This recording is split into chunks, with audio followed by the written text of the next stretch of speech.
Well, we've been following developing news this morning. Another shooting involving Albuquerque police. It all went down just before 10 last night. We've been at the scene throughout the night. Matt is still there near 2nd and McKnight, just north of I-40. Matt, good morning. What have you learned? Good morning to you, Elizabeth. Well, in just the last hour, Albuquerque police finally cleared out this area. I'm actually just south of I-40 right now on 2nd Street. Take a look in the middle of this intersection on the frontage road. That is where the latest deadly Albuquerque police shooting happened. Now, investigators haven't said a whole lot about this so far, but here's what Deputy Police Chief William Grossman told us just a few hours ago. He said this all started about 9:30 last night on the north side of the interstate. There's a strip mall, there's a Family Dollar and a liquor store. He tells us that a man was attacking a woman, and at that point, a Good Samaritan jumped in to try to help that woman out. That's when a deputy police chief says the man pulled out a knife and slashed the Good Samaritan's throat. And here's what he says happened next.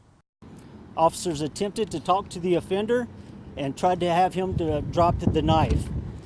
As officers tried to de-escalate the situation, the male offender began to advance on the officers. The officers continued to back away from the male subject, trying to de-escalate the situation and create distance, but the male offender continued to advance on the officers. The subject continued to advance and the officers did fire. Deputy Chief Grossman says that is when two officers shot and killed that man. He would not say the man's name. He would not say the name of the officers involved or how many shots were fired. But check this out. Just a little bit ago, I talked with a gentleman here at the H&E Equipment Services, and he pointed out two bullet holes. He says that came from the police shooting last night.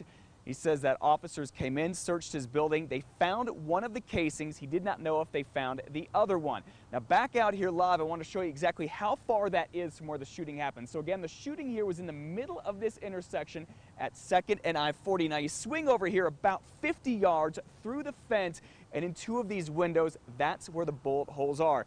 There are two other things I want to point out this morning. One of them is that Deputy Chief Grossman says that a sergeant was out here and was in the process of trying to use less than lethal force. However, that never happened. Also, we specifically asked Deputy Chief Grossman if there is lapel video of this shooting. He did not answer that question. In fact, he did not answer any questions this morning. And so you know, the man who had his throat slashed is in the hospital in critical condition. That woman who was hurt in the fight or the argument that led up to that was taken to the hospital. She is now doing okay. We'll have an update for you coming up in about a half hour. Elizabeth. All right. Thank you very much, Matt. This makes it the 36th shooting by APD since 2010. This is the 26th that has turned fatal. This is the third officer-involved shooting since the Department of Justice report came out on April 10th.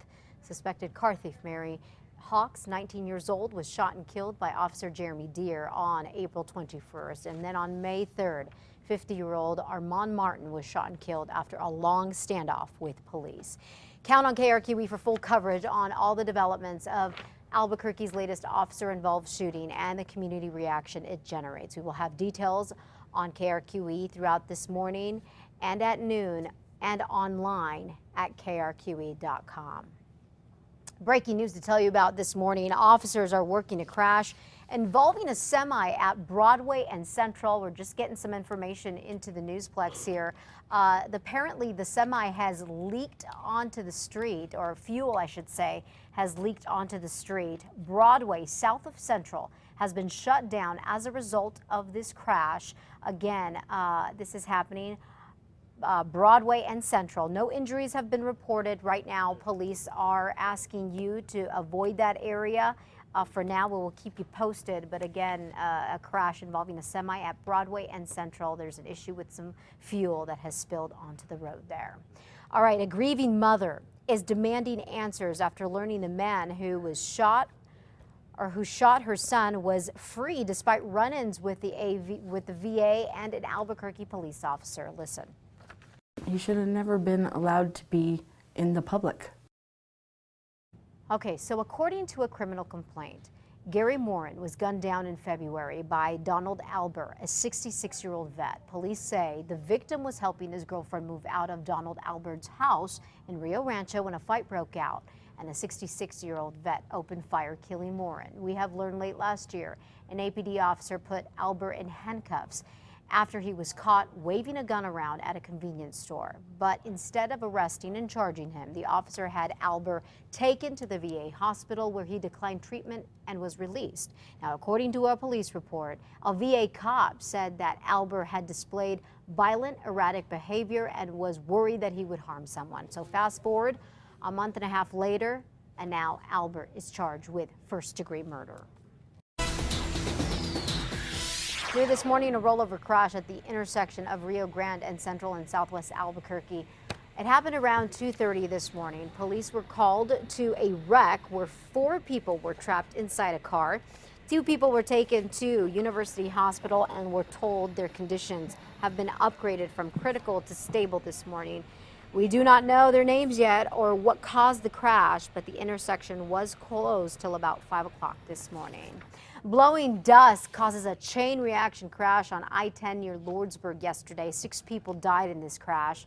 State police are blaming the dust for the wreck. Wow, it's just devastating. It happened around 5:30 yesterday evening in the eastbound lanes of I-10 and Hidalgo County. That is close to the Arizona border. Apparently, visibility was 0. Nearby, firefighters battling the signal fire in Silver City now have it down to about 90% containment. That's pretty good. They will continue to be out there reinforcing the fire lines on the 5,500-acre fire. It's believed to be human caused. No word on how or who may have started this fire, but crews have made enough progress, so much so that some firefighters are now being deployed to another fire. And that other fire is this one right here that is burning in Arizona between Flagstaff and Sedona County. Right now, it's one of their biggest tourist weekend. They're gearing up for that right now. This morning I couldn't even see the mountain in front of me hardly, but it seems like it's dissipated. Communities on the edge of Flagstaff are under pre-evacuation warnings as it quickly grows out of control. Hundreds of firefighters are working to protect homes 3 miles away from the fire. So far, it has scorched through 11.5 square miles. No injuries or damage has been reported just yet. The fire is likely to be costly, as I mentioned, because it is Memorial Day weekend, and usually there are a lot of visitors that go to that area. There's work to be done at the National Cemetery in Santa Fe today in honor of Memorial Day. The Veterans Administration is looking for volunteers to help place flags on the 41,000 graves there. Volunteers should call the number on your screen. The flag lane begins at 9 o'clock this morning and continues through noon.